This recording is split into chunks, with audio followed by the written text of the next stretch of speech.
अस्सलाम वालेकुम दोस्तों, आप सभी साथियों का फिर से एक बार स्वागत है, इस्तकबाल है हमारे इस यूट्यूब चैनल में।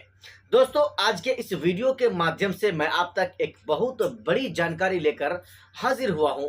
उस बड़ी जानकारी में मैं आपको ये बताऊंगा कि एआईएमआईएम पार्टी और बैरिस्टर असदुद्दीन ओवैसी साहब की तरफ से किशनगंज लोकसभा सीट को लेकर एक बहुत बड़ा ऐलान कर दिया गया है। दोस्तों, हम आपको इसी वीडियो में बताएंगे कि आखिर वो कौन सी चीज़ है, वो कौन सा फैसला है जो किशनगंज लोकसभा सीट के लिए एमआईएम पार्टी की तरफ से ले लिया गया है। लेकिन उससे पहले आपसे हम छोटा सा रिक्वेस्ट करेंगे, अगर आप नए दोस्त हैं हमारे इस चैनल में तो सबसे पहले आप हमारे चैनल को सब्सक्राइब कर लें, क्योंकि दोस्तों हम एआईएमआईएम और ओवैसी की पार्टी के संबंधित हर छोटी बड़ी खबरों को आप तक लाते रहे हैं और लाते रहेंगे इंशाअल्लाह। आइए अब हम आपको बताते हैं, 2024 लोकसभा चुनाव का समय करीब है। ऐसे में तमाम बड़ी बड़ी पार्टियों की तरफ से, चाहे वो एनडीए गठबंधन हो या फिर इंडिया गठबंधन हो, इन दोनों गठबंधनों की तरफ से जो उम्मीदवारों की सूची है, लिस्ट है, वो जारी कर दिया जा रहा है। कहीं ना कहीं किस जगह से कौन सा उम्मीदवार को वो पार्टी चुनाव लड़ाएगी, इस चीज का वो ऐलान कर रहे हैं। ऐसे में एमआईएम पार्टी और असदुद्दीन ओवैसी भी पीछे रहने वाले में से नहीं है।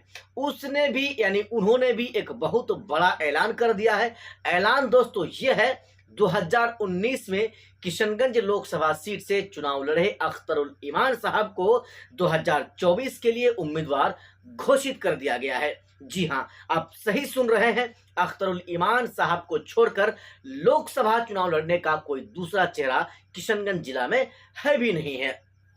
यूं तो दोस्तों अगर कुर्बानी की हम बात करें तो पार्टी के लिए बहुत ऐसे जो शख्स हैं जिन्होंने पार्टी के लिए बहुत कुछ कुर्बान किया है, लेकिन लोकसभा चुनाव लड़ने के लिए एक ही दावेदार था और वो अख्तरुल ईमान साहब थे। अख्तरुल ईमान साहब ने इस बात का उन्होंने भी पुष्टि किया है। हालांकि आप जानते ही हैं, अख्तरुल ईमान साहब ही किशनगंज लोकसभा सीट से चुनाव लड़ेंगे एमआईएम पार्टी की तरफ से, इसमें कोई शक नहीं है। दोस्तों, अख्तरुल ईमान साहब की तरफ से जो प्रयास किया जा रहा है लोकसभा से पहले पहले, उस बात को लोगों के जहन से वो निकालने में क्या कामयाब हो रहे हैं या नहीं, ये तो आने वाला समय बताएगा। लेकिन उसकी तरफ से जो मेहनत की जा रही है, वो जो लोगों को वो समझाने की कोशिश कर रहे हैं कि भले उनके चारों विधायक एमआईएम पार्टी को छोड़कर आरजेडी में चले गए हों, लेकिन एमआईएम पार्टी के साथ आप जुड़े रहें, एमआईएम पार्टी को आप वोट करें। इंशाअल्लाह जितने भी वादे किए गए हैं, चाहे वो ओवैसी के माध्यम से हो या अख्तरुल ईमान के माध्यम से हो, उन सभी वादों को पूरा किया जाएगा।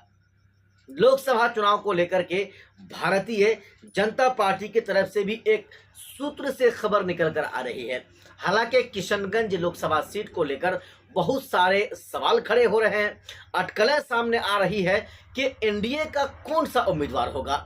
मास्टर मुजाहिद आलम साहब चुनावी मैदान में है, बिल्कुल वो लोगों के साथ मिल रहे हैं, मुलाकात कर रहे हैं और कहीं ना कहीं अंदरूनी तौर पर वो अपनी जो है जो रणनीति है उसको लोगों के सामने वो पेश कर रहे हैं।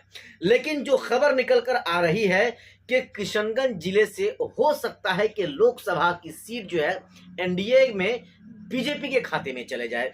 अगर बीजेपी के खाते में चली जाती है यह सीट, तो फिर मास्टर मुजाहिद आलम साहब का खेला खत्म हो सकता है, क्योंकि बीजेपी में और भी चेहरे हैं जिनको टिकट दिया जा सकता है। अगर मैं आपको बताऊं, सिकंदर पटेल इनमें सबसे एक पर हैं। उसके बाद गोपाल कुमार अग्रवाल भी हैं जो टिकट के होड़ में लगे हुए हैं।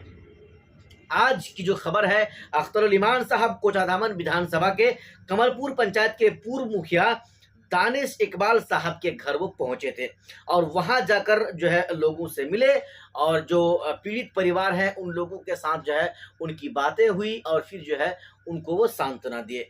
दोस्तों, इसके बाद हम आपको बताते हैं, बैसा और अमोर प्रखंड के पूर्वी क्षेत्र का लाइफलाइन कही जाने वाली सड़क खाड़ीहाट से प्याजी जाने वाली सड़क का आज माननीय विधायक अख्तरुल ईमान ने आज उसका शिलान्यास कर दिया है।